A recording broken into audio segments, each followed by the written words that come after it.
Hi, everyone. I'm your host, Chris Sands, and today I'm joined by one of Maryland's newest breweries.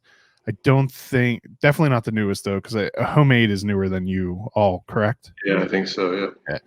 I'm joined by the founders of Pipe the Side Brewing Company, Carol Gorsuch and Tim Eckels.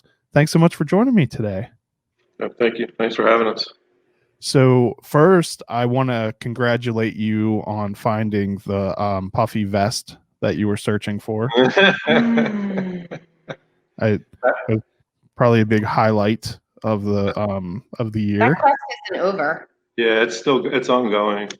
Oh no! Did it not work out?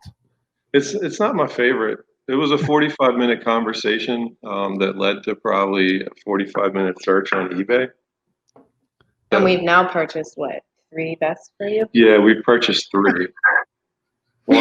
One was a 2X that I think was maybe like a 2X toddler. Yeah, that was tiny. Yeah, so we're currently waiting on the third one.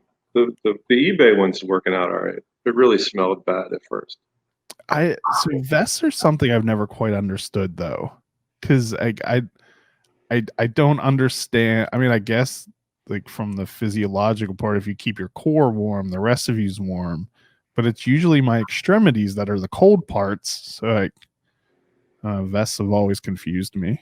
I'm also not very bright, so that might be why too. I don't know where I became obsessed with it. I think it was I think we were down at Saints Row and Tony had a hoodie on with a vest, and I was like, oh, that's probably super comfortable if your environment's cold. And then I went on a quest to find one. And then talk about it incessantly for a long time. It's been great. I can tell by the look on your face. You don't want to talk about vests anymore. Well, I'm glad I could bring that up for you then. Nice. First, why don't you tell people where you're located and when did you open? All right, so we're located in Hampstead, Maryland, which is Carroll County. We're on the southeast side of Carroll County, so more towards we're right on the line really with Baltimore County.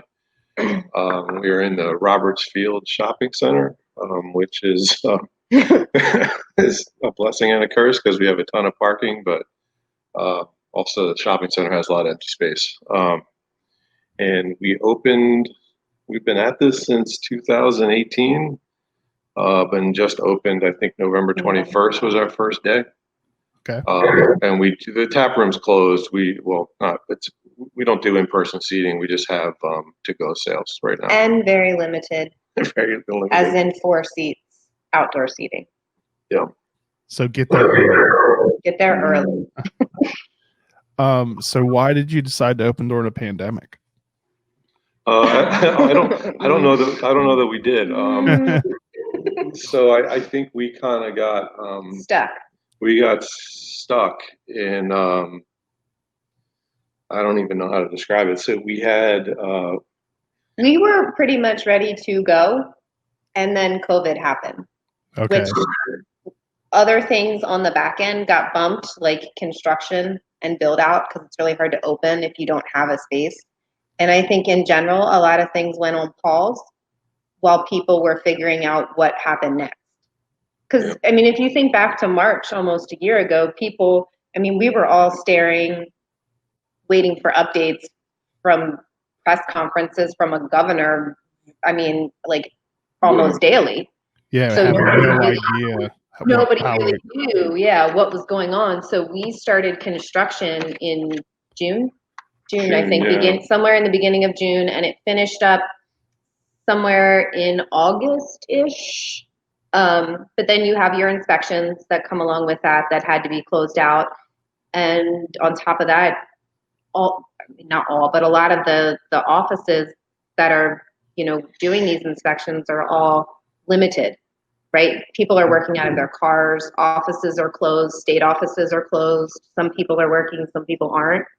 So just the timeline, and then we finally got everything, and then what do? Do you just sit and stay closed and continue to pay rent? Yeah. Or do you try to figure out something? Yeah. to go forward. Yeah, and we made a few mistakes along the way, right? We probably signed our lease way too early. Like a year. And and they, like Carol said, COVID hit, and I think we, like 2 days before the IRS stopped taking requests for tax transcript documents, we found out that the bank had made a mistake on our form, so we had to resubmit everything. So the paperwork we were too far along to have an out on the loan. Okay. And it just kind of one thing led to another, and it was just like, do we cut bait totally, or do we just go? And we just went for it.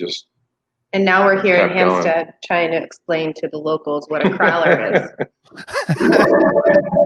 is. And what IBUs mean. Which is fine, because that's what we signed up for. We just didn't know we were signing up for it in a to-go capacity. Yeah. Yeah, which makes it a lot harder to have those conversations and those instructional moments when it's just someone running in real quick to. So are you doing like website ordering, or is it just people come in order? Okay. It's both. So you can order online. We're just open that one Saturday for pickup. Yeah. Okay. But there for a while, I mean, the first couple of weeks of online ordering was going really well, and then I think people found out they could come in and do samples, and then we'll fill a crowler of what you try. Okay. So now it's almost transitioned to almost all just walk-in business. But it's gone really well. I mean, it's, we seem to be, the word seems to be spreading outside of the area. We're getting more people in who said they've heard about us through somebody else, and the word of mouth marketing is really what we have right now, outside of the few dollars we allocate to Facebook ads. So I would think too, as more breweries open in Carroll County, that's going to help a lot too, because I mean, Carroll County was kind of a desert for craft breweries for the longest time. A long time. And then they're working on it. But you've all of a sudden had several pop up. Yeah. So that kind of lessens the load of the education aspect of at least the local people in that area. Yeah. And for us, I mean, we're closer to Carroll County is pretty big. We're closer to like pharmacy and BC Brewing down in the valley. So you kind of really have, I was talking to Kevin Addix, probably it seems like forever ago, but I think it's only been a year, but it's like you could almost create like this circuit up through, Baltimore County and into Carroll County. Just teeter the line all the way through. Carroll County struggles a little bit though, because they have it's a county with municipalities, and not everybody, but a lot of people get super focused on supporting their municipality, which I think is a blessing and a curse, because they don't think outside of their local, like I'm local too. And where we are, you have Hampstead and Manchester that share a high school, but it's like support Manchester businesses or support Hampstead businesses. And there's we're kind of like, well, can you just support all the North Carroll businesses, or how about all of Carroll County? You know what I mean? Like, how about just kind of broaden it a little bit? Because these municipalities are tiny in comparison. I mean, you have the town of Hampstead, and then you have Hampstead as it belongs, or is governed by the county itself, not the municipality. So there's a lot of crossover that it's kind of like, can we just expand a little bit? So we'll see, hopefully. But Hampstead's got, the growth potential here is amazing.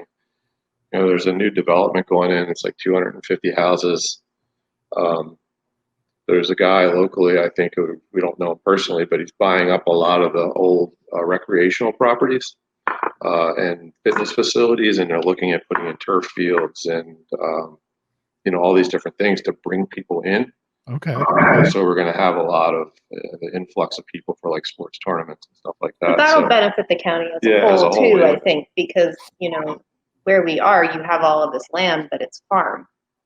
It's not being used for fields, and a lot of the fields belong to the schools, which sometimes limits, if you have high school sports, that limits your ability to have a rec sport game there. Yep. Yeah, because they're all taken up by the school itself. And the high school, I mean, this would be, and you can drive by the high school and they're out there. I mean, it's like from the second school, not now because we're in hybrid, but from when school lets out, till night.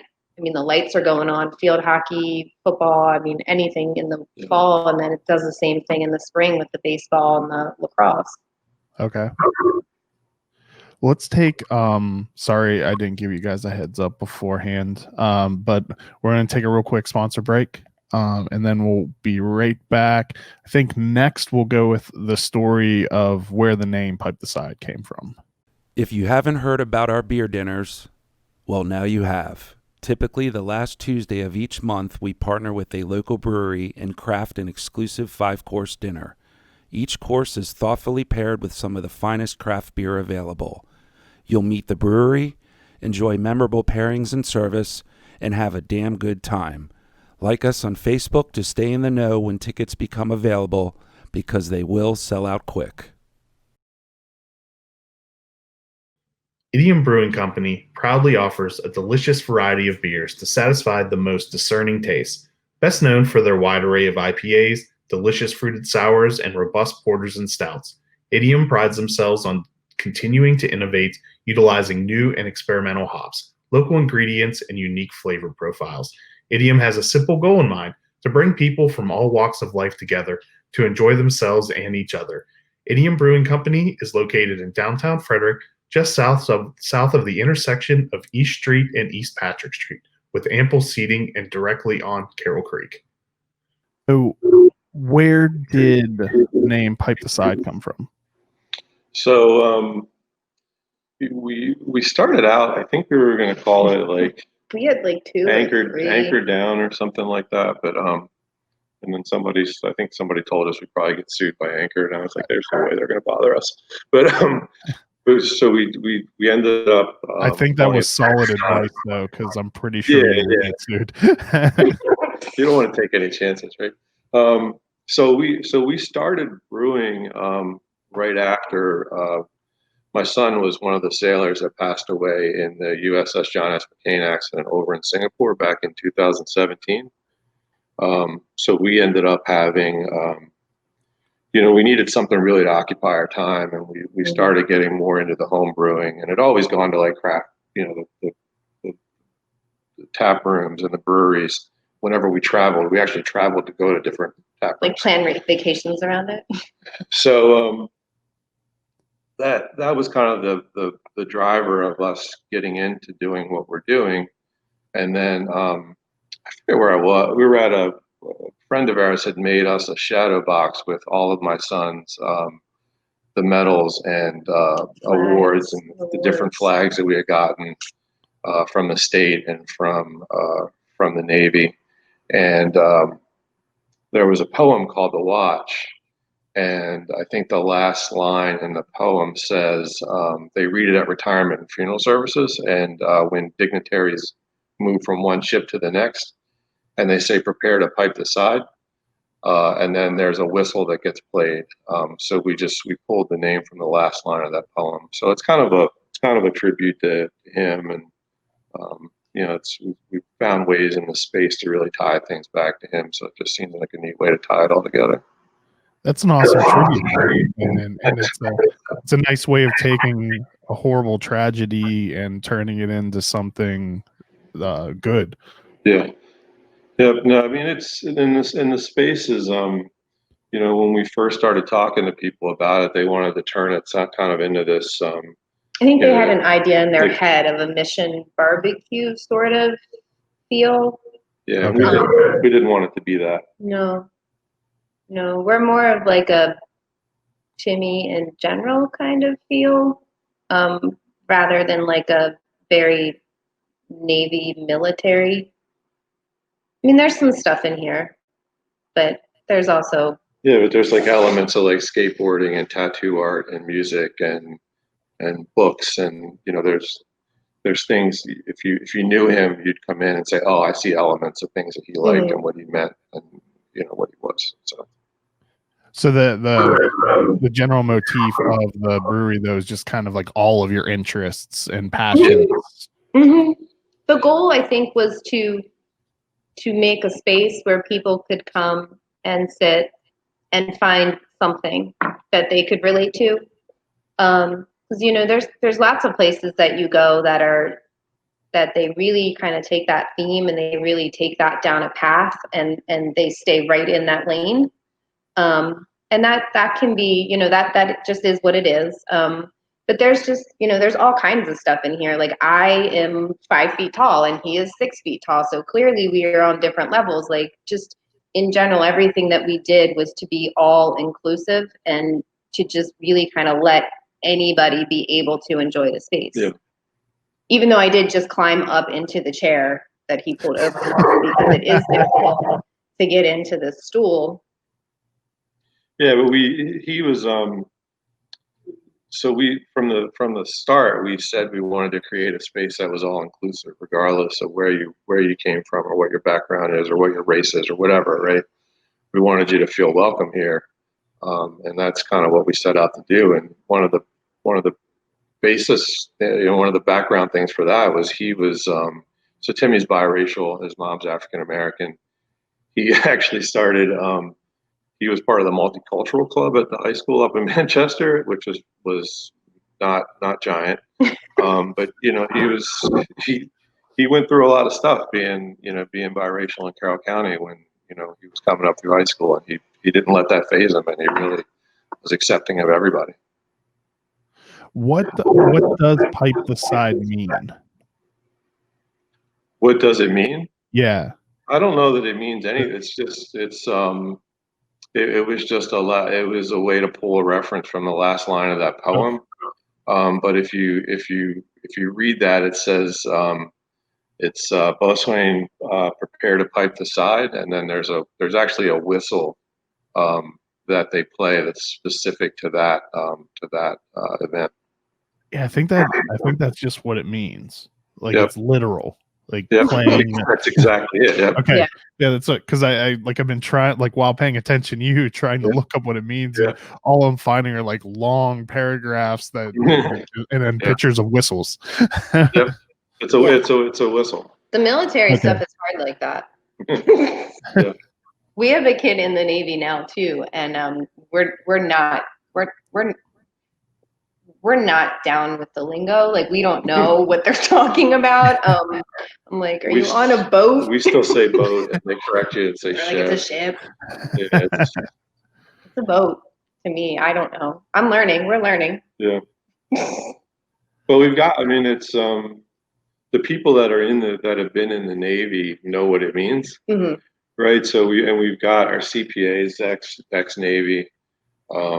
We've still got a bunch of people that were on his ship that stay in touch with us that know what it means, and we've got our merch goes out to like random places because of people in the military are moving all over. So okay, so it's kind of weird. We'll get like orders from Texas and South Carolina. It's just kind of weird.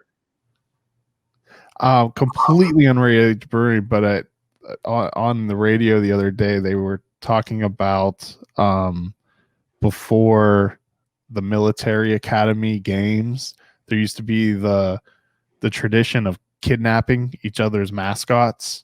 Then they signed an actual more or less treaty between all the academies that they would stop, even though they still continue to do it.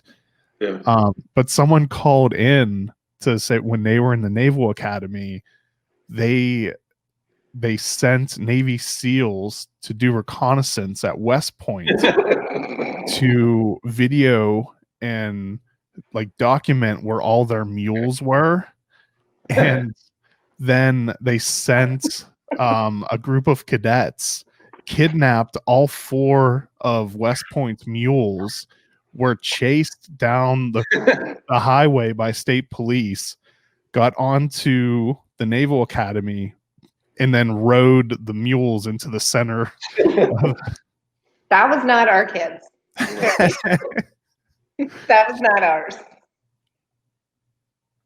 I can't remember when they said it was happening, but it was fascinating listening to the story from the kid, from the guy who was there when it happened. Like the lengths that they would go to kidnap animals from other branches of the military. I mean, that's the first time I've heard of that, so I'm gonna have to ask. We'll ask Todd. Ask our CPA if he's kidnapped any animals. Yeah. I'm sure he'll tell us. We ask him if he's hiding from the feds. So we ask everybody that's hiding from the feds. We do ask a lot of people if they're hiding from the feds. And I guess at some point you may find someone you can call a tip hotline or help them. I'm not even sure how that started. I think the guy that did our logo was hiding from the feds. Oh yeah, so like we were finding that like a lot of people don't use their real name. Yeah. So we asked him, we were like, do you happen to be hiding from the feds? That's why I use a different name. And then it just carried over. So we assume like everybody's like Instagram name is them hiding from the feds. Even though we know it's not. Probably, maybe. Hopefully. Hopefully. It's an awkward conversation starter. So which one of you or do both of you do the brewing? We both do. He does more of it now because his real life job, because we both have other jobs right now. His real life job offers a little more flexibility as far as mobility of being able to work from different places. Yeah. So for me, it's on weekends or in the evening. And we found out quickly that hanging out down here until like midnight is not fun. Yeah. Yeah, after a regular work day, trying to come down and do it, was not working out. But we kind of like the recipes and what we want to brew. She kind of comes up with the flavors and stuff like that, and says like, maybe we should try a beer that tastes like this, and then I kind of set out to figure out how to make it. So, because we're still learning, right? I mean, we haven't been doing this a ton of time, and we pretty much give anything a shot from a flavor perspective, and sometimes it works and sometimes it doesn't. Are you going to specialize in any kind of styles, like classical styles, or do you just go across the board? I think we'll just do what we feel like doing. Yeah. If we feel like doing it. Yeah, it's we're kind of still figuring out, I think, what people are going to buy here, and what's going to bring people in. Like we have a cream ale that is really just a regular beer, but it sells really super well here. But then brown ales, like everybody wants a brown ale here in Hampton. Which I was really excited about because I really enjoy making brown ales.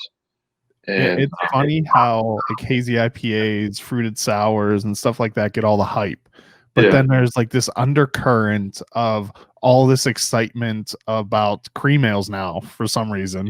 Other than like in Maryland, there are several like really good ones available, and then brown ales all of a sudden, which to me is just like a completely throwaway style of beer almost. Like I've never been a fan of brown ales. But there's some really cool things you can do with the brown ale base, right? If you've got a really good one, you can add some really cool flavors. We've got one sitting in the walk-in now that we're just waiting for tap space to put it on. But we use this black tea and ginger blend that we got from the Baltimore Farmers Market, and I think it's really, really good.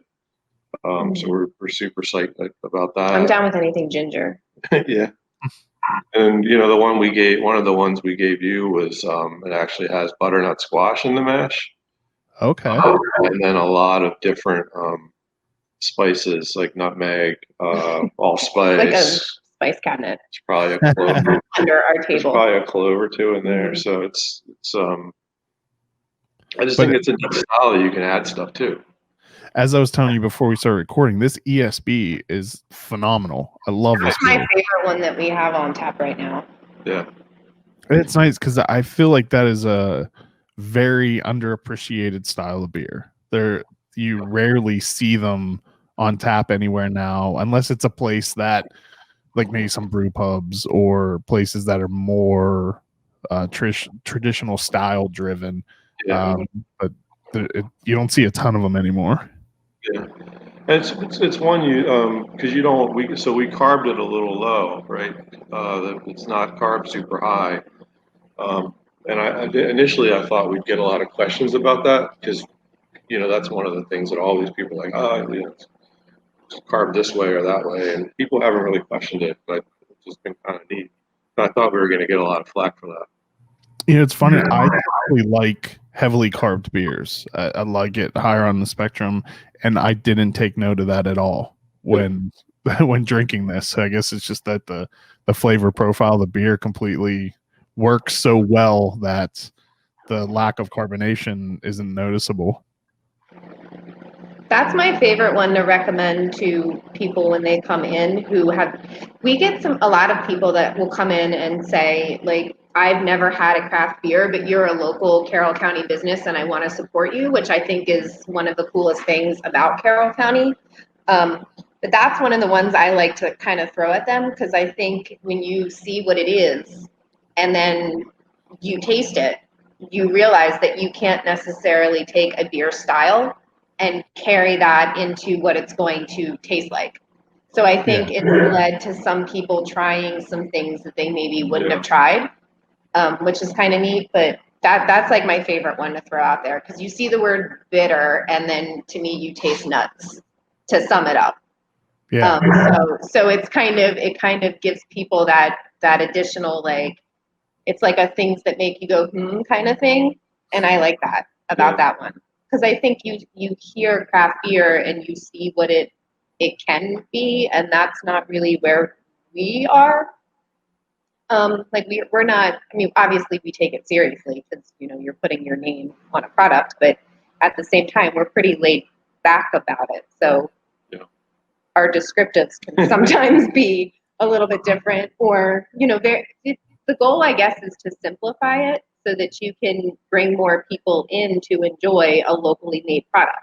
Because if you're drinking, why not drink something that's made in your own community, or drink something where you know what's going into it?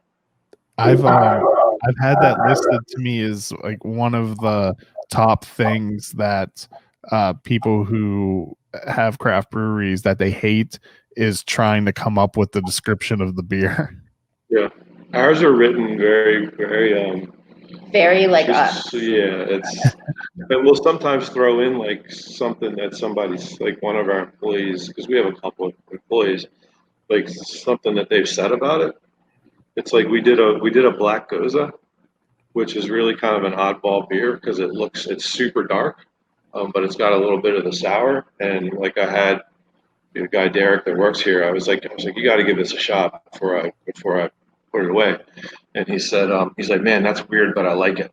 And I think the description actually says that. Brewery Fire has a I can't remember the details of it. Other than that, it does not look like a normal sour. It's black, for a kettle sour at least. Yeah, I think it was that blackberry one that they just did. Yeah, right? It is ridiculously good. I can't remember the name or any other details of it, other than it was really, really good.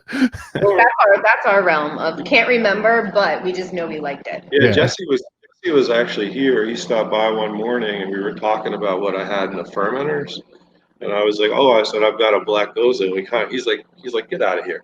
And I was like, no, I was like, I've been wanting to make it for a long time. I think I had one down at I was down at Motorco down in Durham at a concert, and they had one on tap, and I was like, I got to figure out how to make this.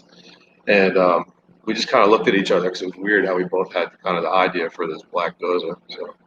So do you just use a tiny bit of like chocolate malt, or how do you do that? So it's a regular goza, so some wheat, the acid malt, and then I took the black malt and the roasted malt, and I put those in after the mash was done, so almost like steep them almost as part of the rinse. So it didn't get like that super bitter astringency. It's more almost like if you were making coffee almost. But it turned like instantly black. It's pretty crazy to watch as I was transferring it to the boil. But then it just tastes. Did it taste like a normal goza, or did it add did it have a slight roastiness to it? It's got a slight roastiness, and the bitterness is not super prominent, but it's there because I think the roastiness kind of takes some of that away from it. Okay. So it's a mild roastiness and mild bitterness is what you get, I think, or mild sour, I should say, not bitter. That's all. That sounds really interesting. Yeah, and it looks super cool. It pours super neat.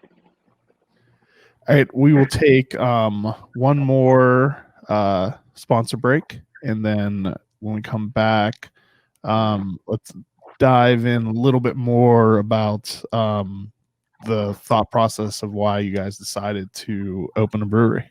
There are many reasons why I've chosen District East for where I purchase beer. I love the flexibility of being able to make a custom six-pack or take home a crowler from one of the 8 beers on tap. Their friendly and knowledgeable staff do an amazing job at keeping a diverse selection on hand. You can even purchase artwork from the monthly featured artist. District East is located on Northeast Street in Frederick in the same shopping center as Family Mill and Rockwell Brewery. You can find today's beer lists on the District East Facebook page or at www.districteast.beer. To all you craft breweries, wineries, and distilleries out there, listen up. Atlantic Custom Solutions is the real deal in providing you branded growlers, ceramics, glassware, and accessories like koozies, coasters, and keychains. Their high-definition digital printing, organic ink, and low-fire process ensures your brand is printed in ultra-high definition, giving you a one-up on the competition. We've used Atlantic Custom Solutions for uncapped branded glassware and couldn't be happier with it. Check them out. Visit www.brandmybeverage.com or give them a call at 434-286-4500 to learn more about how they can help you brand your business. Uncapped is brought to you with support from Mcclintock Distilling, Maryland's first and only organic certified distillery. They are well known for their award-winning gin and are rapidly growing a name for themselves for their Matchstick Bourbon and Bootjack Rye Whiskey that have both won double gold at international spirits competitions. You can visit them in historic downtown Frederick along Carroll Creek for tours and tastings. Go to mcclintockdistilling.com for more information. Okay, so you had mentioned that kind of as an escape, you delved into home brewing. Were you already homebrewing before then, and then you just started doing it more, or was that just a brand new hobby that you picked up? No, we ordered a kit Online. online. The one you use at your stove. Yeah, Okay. that was a mess. Awful. Don't. Then we started doing So it outside. We bought some new equipment, not super fancy. Started doing it up on the deck. Then it turned into actually waking up early Yeah. to brew beer, and it wasn't so much of just hanging out in the afternoon in the yard and doing it. And then it started to be let's see if we can do this. Or do you know what I mean? Yeah. You're like, oh, I wonder if I could try that. Could we make that work on our deck? Yeah. And I've always liked cooking and playing around with flavors. So to me, it just seemed like a way to take some of the things that I liked about cooking and do something else. See, I always of creating food things, I prefer baking. That's me. I prefer baking. And I think maybe that's why I used to homebrew, but I never got super into it. And I think that might be why, because I would as you just said, I think homebrewing is much more analogous to cooking, where there are a lot more variables and there's an art to it. But in baking, if you just do what an instruction says, it's almost always going to work. It's more like a scientific type steps to follow thing. Yeah, it was. I mean, but our equipment snowballed really fast. We went, we had a little one burner. We had an anvil burner that we were using outside, and then we got a 3-burner system. Mm-hmm. Kids probably thought we were crazy because all of this stuff was literally stored in our laundry room. Yeah. At one point, we're coming in and out of the house. There's fire and propane tanks on the patio. because we had these giant propane burners that we couldn't use on the deck, so we had to put them on the patio. And then we realized we had to pump the beer, I think 40 some feet through the basement into the fermenter. So there's like a hose. And then we're like inviting people over to pick up. We're inviting strangers from the internet to our home to pick up beer. Yeah. For free. So basically, you opened a brewery because your hobby got out of control. Because our hobby became no longer safe for our personal security. Yeah, and I forget when it was. It was probably like the end of 2018. We pitched the idea to the town, I think. We were terrified going to the town. In April of 2018, and then we got things ready to where we were able to hit that last farmers market in Hampstead in like September of 2018. And just with free samples, which the locals loved. It was super well received. We were like, it just kept going, right? And then I think being at the farmers market led us to being exposed to like a whole new realm of ingredients that we hadn't considered maybe before. So it was like, oh, I don't know, look at that on that table. You think we could put that in a beer? And next thing you know, we're getting butternut squash. Right. And it's like, oh, let's get some of these and we'll mash these berries up and see if we can stick them in a beer. So that kind of led to a whole new way to connect to other businesses locally, which was kind of neat. Yeah. Yeah, and then we started out with this super generic business plan that looked like maybe like a middle school kid wrote it for part of their like class. Yeah, and then we hired a consultant to help us with that, and then he really got he didn't so much write it for us. He was really good at leading us to what needed to be in it, right, without saying exactly what we needed to do. And then we ended up with this 60-page business plan that was really well received by the bank, and they were like, "Cool, we want to do this." He was a good match for us too, because he would literally come over and sit in the basement with us, and we would just have conversations and drink coffee and just talk. And he was able. It was like having a guidance counselor in school that's steering you on your career path, because he was able to like have you take what you said and then turn it into like a task or a bullet point that you could actually put on a business plan that would make sense. Yeah. So we've just made it into something that would make a bank happy. Yeah. Right. Yeah, and then you learn so much about what you need to put in it, right? All of a sudden we're looking at traffic studies and demographics and census data, and it's like, wow, how many, like, what's the percentage of males to females within the town limits of Hampstead? Like, I don't care about that in my real life, right? Like, I'm not like questioning, but it's all that kind of stuff goes into it, and then figuring out like how many miles of what's the radius mileage of the next space, or what's your demographic outside of your town? What's the next demographic? Yeah. So it's really kind of. It just kind of. We know a lot about the town of Hampstead. So what you're trying to say is like you know a lot about Hampstead now. We know a lot about Hampstead right now. It's just kind of one of those things that snowballed. We were at all the town meetings. We're like watching police chiefs being sworn in. We're like, the type, because you that's what you want to do. You want to see the behind the scenes of this town that you're putting your business into. I moved up here and lived in Hampstead. He had always lived in Manchester. So, I was a little bit more familiar, I think, with Hampstead and their activities, but not so much behind the scenes. So it was neat to see the processes that go into it. And the town's been supportive with some of our events, as far as, helping us with permit, because you need a permit for everything. Yeah. But like, guiding us on that pathway and saying like, here's this is what you need to fill out to be able to get this. If you fill this out, we'll sign it. You pay this fee. This is how it works. So that's been that was something I was going to ask earlier when you were talking about the permitting and the offices and things. Like, so I would imagine one of the biggest obstacles that COVID threw opening a brewery now would be the already slow, miserable process of getting those permits, getting those inspections probably were amplified and lengthened and made even more difficult.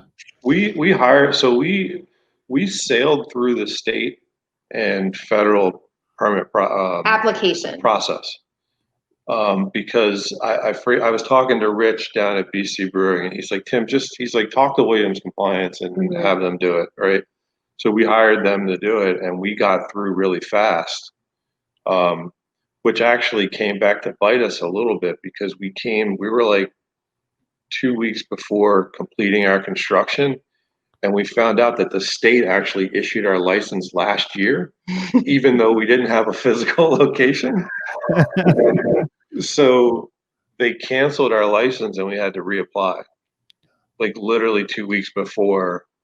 Oh, geez. We were ready to start brewing, but they worked that. They were actually great to work with to fast track it for us. So it's like some of it.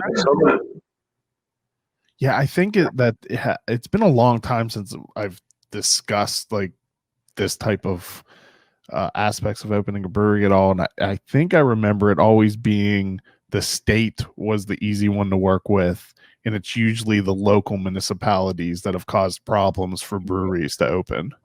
Here it was a little so like I was saying before with Carroll County being divided, I'm not sure how it is over by you in Frederick, but you have all these little towns, so the town will develop, or the town will adopt a code, right? And they'll say Frederick's more or less the same, I think. Refer back to your county code. So as far as getting our applications in for zoning, that was super easy, because what applies to Carroll County jurisdiction doesn't apply to us here in Hampstead. It was whatever the town code was. So we were well within what we needed. We did run into almost a glitch with the liquor license with the county because of the number of licenses that they issue. I still don't fully understand the math behind it. It's like if you have X amount of residents, then you can have X amount of licenses with this letter in front of it. Yeah, we had for alcohol. But the county was great because they had to modify something in their code. I think it's for the Class B, I think it is in the county. Because there was a place a little bit further south of us that was looking to open like a restaurant with a bar, and they took up the last liquor license. And then we were literally like, we filed like a day after them. So we weren't even sure if we were going to be able to open. We honestly didn't know what we were going to do if that was an issue. And then the county modified the seating requirement for whatever license this guy was going for. So he switched. Okay. And that opened one up for us. So that was almost a mess. Because because you have like up here we had a linens and lace tea room that had a liquor license, and I believe like if you're a salon that serves, if you have ladies or men's getting their hair did, and you offer a beverage for them, then you have to have, you can't just be out there like serving alcohol just because you're open. It's, if you're a business. So there were and it's really not a big town. So we were we looked at each other, and when that came, I was like, you've got to be kidding me. Because I felt like during this whole process, it was like one like pause point after the next, where like in hindsight, we probably should have gone to like a clairvoyant or something and been like, bless you. Are you sure this is the best pathway for us to take? Because I feel like the universe was sending out like all these signals that were maybe like, hey guys, maybe not your best idea. We ignored every sign that said, turn around. Don't do this. We have a couple barber shops in Frederick that have beer on tap. Although I haven't been to any of them. I feel like I should. I might enjoy getting a haircut more if I had a beer while doing it. Yeah, it's still it's a new concept, like you said. I mean, it's not like Carroll County's got a ton of these. So that the county, I think, is still trying to figure out how to classify it and what to do with it. There was I guess too with like, did the health department need to come in to inspect? But we're not making food. right? So there's no like giant pizza oven or no grill, or, you know, so we had, and then your state license for alcohol is dependent on you closing out your building permit and getting an occupancy through the county. So it's like all of these, and then you're going through these hurdles. It's like, well, then the fire marshal wants, you know, 2 fire extinguishers, not just 1 fire extinguisher, you know, so all those little tiny things can set you back a couple days. Or weeks. Or weeks in our case. Yeah, and I guess when I said that it was local places giving trouble, it wasn't even necessarily from an adversarial standpoint. It was just that they may have been the first brewery to open in that area.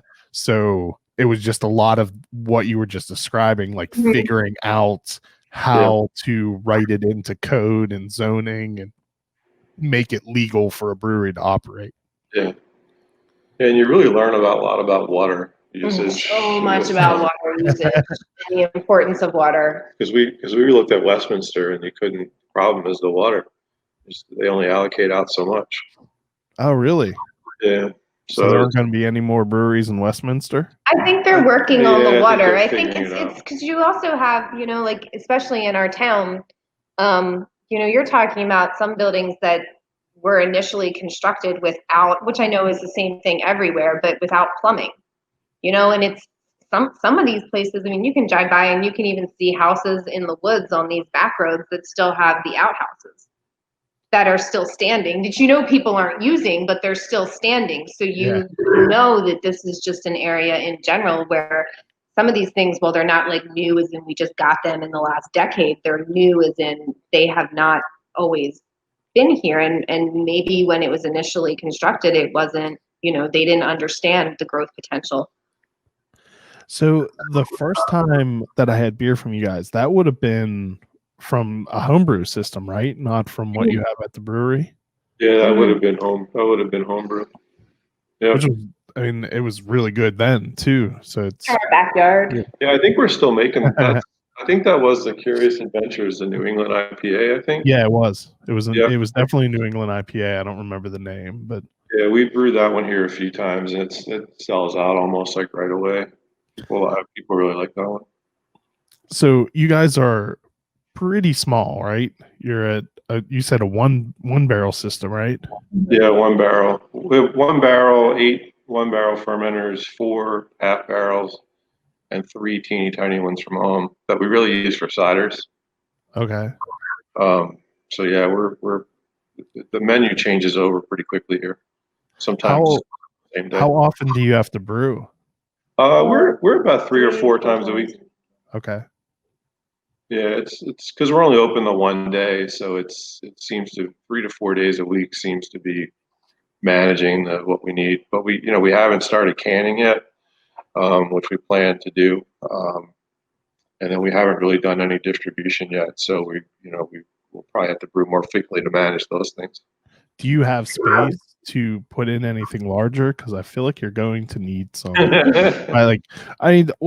Just based on like if you're selling out of your one beer instantly already, your beer's really good. So as people know you're there and you can actually be open, I have a feeling you're going to go through a heck of a lot more beer.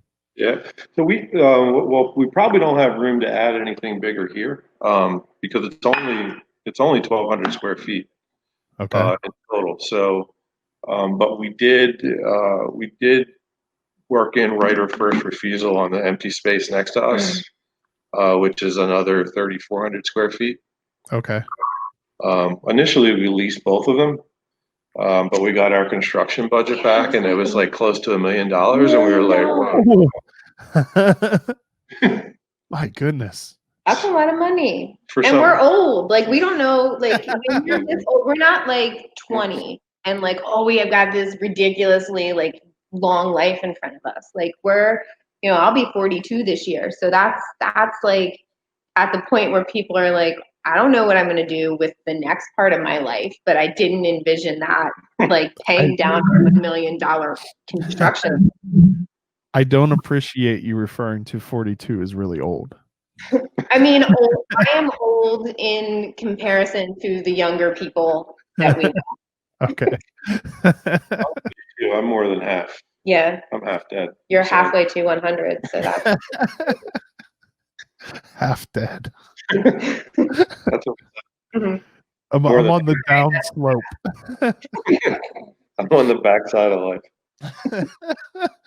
Oh, that got dark real quick. that's us though. So if need be, you have more space to move into. Yeah, and we designed this space so that we can pop a hole in the wall to get into the next space. Okay. And we put our walk-in, which takes up about 30 to 40% of the space. That's a lie. It's not 30. We put that on a wall so that we could come in through the other side Okay. to tap into it if we need to. So the thought was we would keep this space as strictly to-go sales, and maybe keep the one barrel for sours and stuff like that, and then put a bigger system on the other side. So how far away is the closest other brewery to you? Probably pharmacy. Pharmacy's closest. Pharmacy's about 15 minutes maybe. Yeah. And then BC Brewery is probably another 15 minutes beyond that, 15, 20. Yeah. We haven't been to Big Truck yet, but they're not too far away. And Okay. then Ruhlman. that's a farm brewery. Yeah, Um, I think For that one. the Are they closest one's 15 No, they're miles old. maybe. What, Ruhlman? Mm-hmm. Yeah. Yeah, they're a small farm brewery here in Manchester. I think they teeter that like Hampstead Manchester line. I don't fully understand the boundaries once you get on these back roads. It's difficult to tell where you are until you mail somebody something. Yeah. And you have to put a zip code on it. But the closest Carroll County one's probably Pub Dog, Pub Dog. I would think. Okay. And then we're closer to some of the ones up in Hanover. I don't think I've ever heard of Roland before. No, I don't know. I don't think they do. I don't think they do too much. They do a lot of they have some festivals in the summer. I think it's tough this year because of the COVID. But I know they do some festivals. I believe they did something with the Humane Society. Yeah. They do like some big Jerry Fest or it's like some Woodstock type thing. Okay. They have a disc golf course on the farm. I They haven't grow, been- they grow hops there. I haven't been to Pharmacy or Big Truck yet either, but I've heard both are really good places to go to. Yeah, Pharmacy's doing some really cool things. 'Cause Pharmacy reminds me of like a farm version of Suspended, Okay. which that's in my head. That's how I see it. Yeah, they're using some really neat stuff that they're growing on the farm. Like he'll post some pictures of stuff, and you're like, "What's that?" Mhm. And they're just nice. They just seem like really nice people. Yeah, they've been nice. We I think we met them. We loaned them some can. We did loan them some cans, but we met them not long after they had opened. Yeah. So what how are you going to gauge when you'll open up for on-site consumption? Well, That'll be COVID restriction guideline related. Okay. Our occupancy without COVID is 25, 24. Oh, so it's not even worthwhile. No, so that's what people will ask, and they'll be like, when are you doing this? And I'm like, well, as soon as COVID restrictions, kind of ease up. And then some people totally get it, and they're like, oh, that makes sense because 25 divided in half is not a lot of people, and then you have staff, and then other people are like, because that whole COVID thing just has people all over the spectrum anyway. Yeah, it's more advantageous for us to do the to-go and then focus on the canning, which we plan to start now in April. We bought a canning system that we are going to end up selling. We're going to sell it. And We haven't we even just used it. put the deposit on the new one last week or 2 weeks ago. But that's not, yeah, we haven't even used it. We'll use it for storage. Mm-hmm. It holds like pressure relief valves and we keep our boots underneath it. We keep our boots under there. What's the new one that you ordered? We got the Wild Goose Gosling. Okay. Yeah. They must have sold a ton of those in the last few months. A ton. And we got pushed out. We're in the queue, but our unit's not expected to ship until towards the end of April. it almost might be good though, because although I haven't heard any complaints of people who've gotten Goslings, but it's new products. But so by then they should have any kind of revisions and kinks and stuff worked out. And although, like, from what I understand, Wild Goose is a phenomenal company for customer support and things, so I guess that wouldn't even really be a concern. Yeah, we the appeal to us is it's we have the cask MCS right now, and this one is a little less manual all the way through, and it's also on wheels. It's like if a lady's dress has pockets. If a piece of brewing equipment has wheels. Because let's see, Saints Row just got one. They just canned their first beer with it, even though he's had it for several months at this point. And Midnight Run purchased one recently. I don't know if they're using theirs yet or not. But I find a lot of similarities between you and Midnight Run, excluding you make beer that, like, I don't know, I've drank a good bit of this Crowler. If I were to do that with a Midnight Run beer, I wouldn't be able to talk to you any longer. We're really into the. Yeah, we from the start we wanted to focus on that 4 to 8% range. Again, because we're old. There you go. Call me old again. But because I'm old, I also appreciate that. You got stuff you need to do in the morning. Yeah.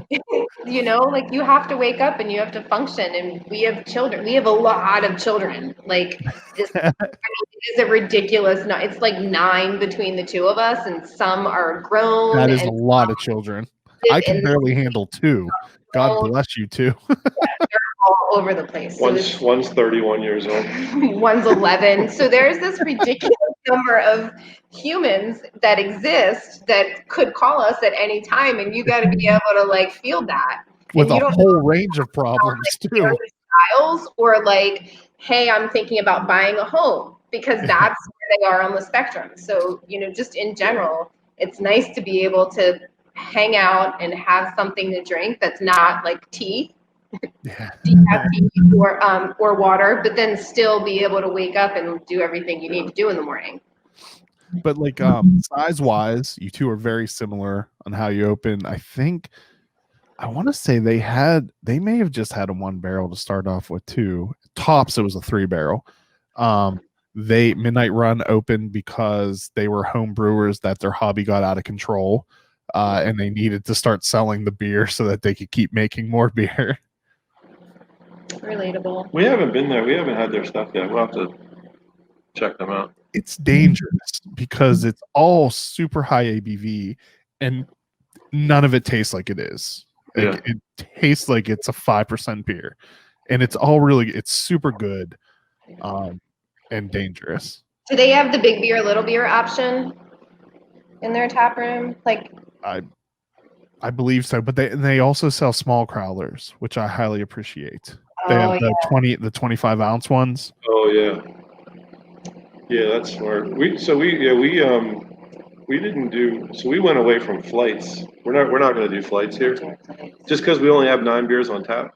Yeah, a lot of places have started to move away from that, especially now. Like, COVID forced them to, and then a lot of places said they don't plan on going back to it because, like, I agree with like right now, if I try another beer, it's not going to taste the way it's supposed to taste after drinking, I guess, a couple glasses of an ESB at this point. But it's like the same. You have a super hoppy IPA and then you try something else. It's not going to be.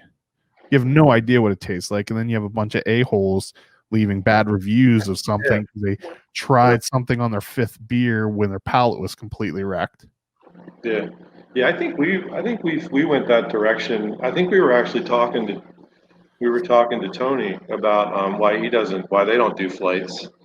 And then I think we were at Collusion up in York, and they have just the 16, and then I think the 6 or the 5 ounce and the 10 or 11, I can't remember. Mm-hmm. And so we would always go ourselves and order like a pint and then a tiny one, because she doesn't drink as much or as fast as I do.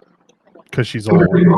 Because I'm old. It has nothing to do with the 14-inch height difference. And the 100 pounds. and the 100 pounds. But it's nice to be able to try. So typically, if we go out and something is a higher ABV, he'll if he orders it, right, I can have a sip. But again, as an older person who is responsible and tends to like to keep my business in check when I'm in the public, I don't want to go and have, I can't have something that's at 8 or 9% and then drive home. Yeah.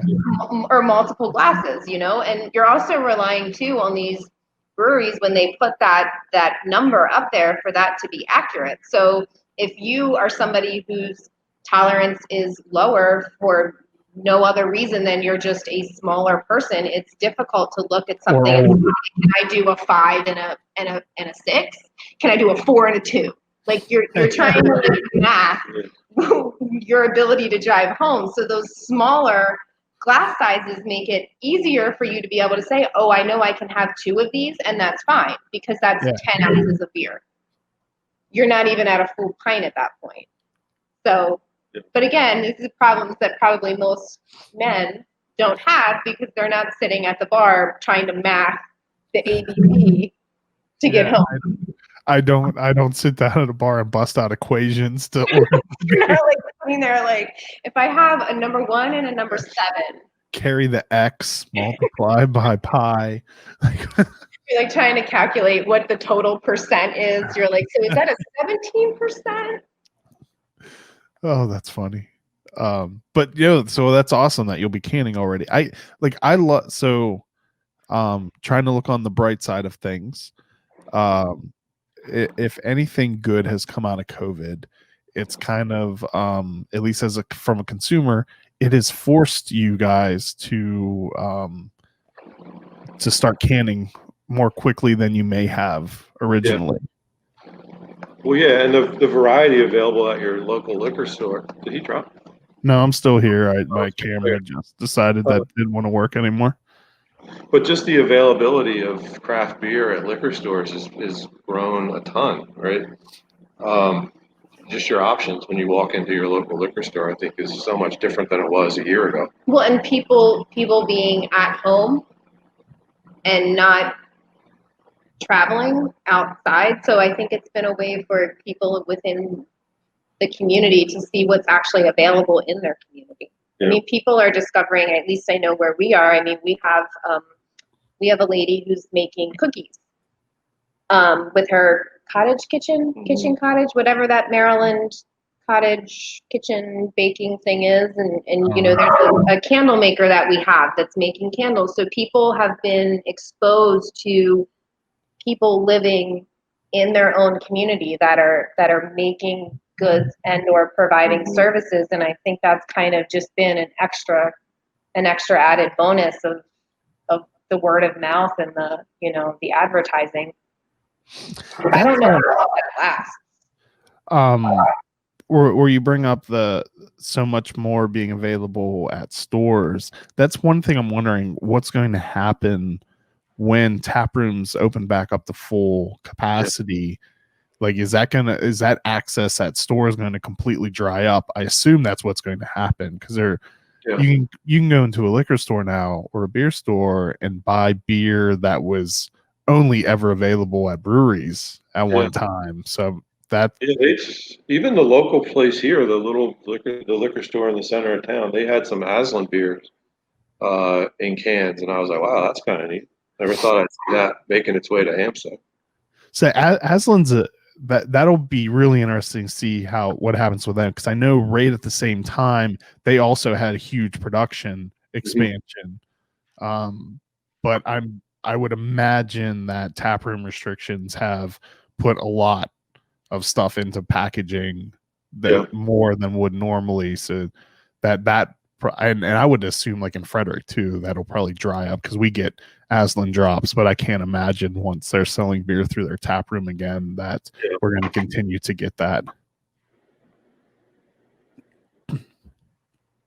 So when you start canning, do you plan on sending stuff out right away or like that? Yeah, I think we will. So we made the switch to the new canning system, or ordered the new canning system, but I think that was good because we wanted to make sure we were consistent with the beers that we were going to put in cans. So before we started, So, because everything's new here, right? It's a new brewing system. It's new water. It's new malt. It's new yeast. It's new hops, right? Everything's different from what we were doing before. And we're on like our third and fourth batches of some of these beers, so we're kind of we're consistent now with some of them, so we feel good about canning them, and I think we'll send it out to anybody that's willing to take it, right? If I send it out, you may drive it in our personal vehicles. Yeah. So tell people where to find you. So we are at 721 Hanover Pike, Unit 147 in Hampstead, Maryland, and it's the Roberts Field Shopping Center. And you're Pike Decide Brewing on social media, right? Or is Correct. Yep. Okay. On all the places that matter. Yeah. And we're not on Pinterest. Yeah. I mean, I guess that might matter, but I don't think I've ever looked on Pinterest for anything. Like it'll come up as a result on a Google search every once in a while. It always comes up on a result on a Google search. We don't have any Yelp reviews yet. So No. That's kind of got me. He checks like every day. He'll like wake up in the morning and be like, "Oh, we don't have any new Yelp reviews." And I'm like, "Is this a serious conversation at 6:30?" Although that might be good because if that's what I tell him. Yeah. Yelp, any of those review websites like TripAdvisor, Yelp. I'm sure there are other ones I can't think of the names of. That's where people go to put the really in-depth bad reviews. Yeah. Any brewery that's ever read like a real scathing, hilarious, and they're usually hilarious because the person's usually so out there. Yeah. But it's always on one of those websites. Chris, I take these things to heart too. I get really sad. To where I've got friends telling me to get rid of my Untapped. Mm-hmm. It doesn't bother me at all. Like I can read it and I'm like, oh, that's fine. But then like he'll think about it and process it, and then like we'll be having a totally different conversation, 14 days later, and then he jumps back into it, and I'm like, man. I don't forget people's names either.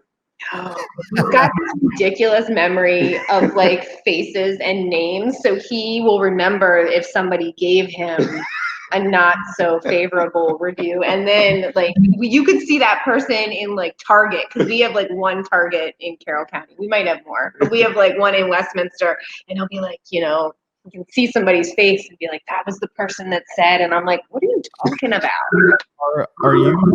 Are either of you Kevin Smith fans at all? No, no, not really. I mean, I never. All I could like picture in my head is the scene in Jay and Silent Bob Strike Back when they're going house to house of people who've left bad reviews and like, are you username whatever, and read it to them and attack them. It's gonna be the death of me one day. Or you'll like so many other people just delete the app from your phone and stop reading them and paying attention to them. Yeah, Jesse told me to delete the app. And I was just going to give that as an example. I was there one day last week. I don't remember what day it was, but we were doing a beer together, and we were talking about that, like how he had to get rid of it because it just would weigh on him, and he would keep checking. And as I pointed out, and I'm sure it'll end up being the same way for you guys too, that you'll probably have enough devoted local people that if you have a problem or something that you would be able to glean from reading reviews, someone's going to tell you. Yeah. Like you're not going to have to rely on those avenues to find out if you have something that needs to be addressed. Yeah, I just wish I wish the format gave you, like, if somebody left a bad rating, I wish it almost drove a comment, right? That, because that's you couldn't just put zero, like half or a quarter, I think. So you put without putting a comment about it. Yeah, because if if you leave a bad review, like what would we have done differently, right? I wish that it was like an actual social network where like you could just reply to people. Yeah. Like, I want to be able to reply to people. Yeah, you can from the Untapped for Business. We don't. Yeah, but I don't think there's any way as just a user to be able to reply. No, there's not. No. Because that wouldn't always be good for me.